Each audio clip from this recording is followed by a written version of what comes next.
ये वाकड्या आले काय रे काय अरे इकडे ये इकडे भरपूर काय हाय अरे कच्चा रे कच्चा म्हणजे अरे इकडे आपल्या देवाने आपल्याला कामगिरी सांगितले अरे काय कामगिरी सांगितले अरे काय ती नंतर सांगतो पण तू आधी इकडे ये बघ अरे बाबा आलो बाबा आलो रे आलो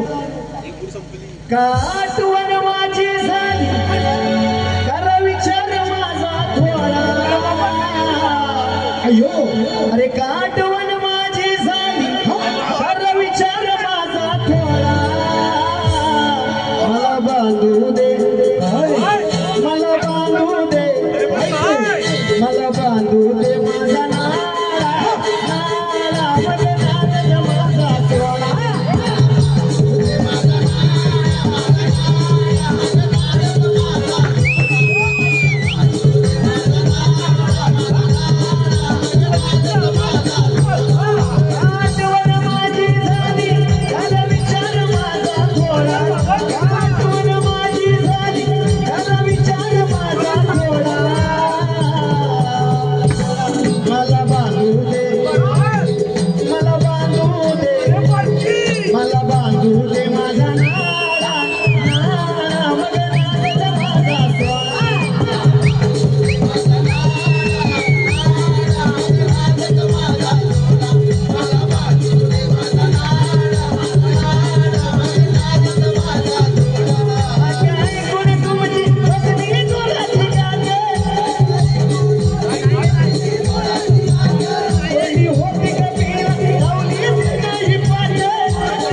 मला बांधू दे माझा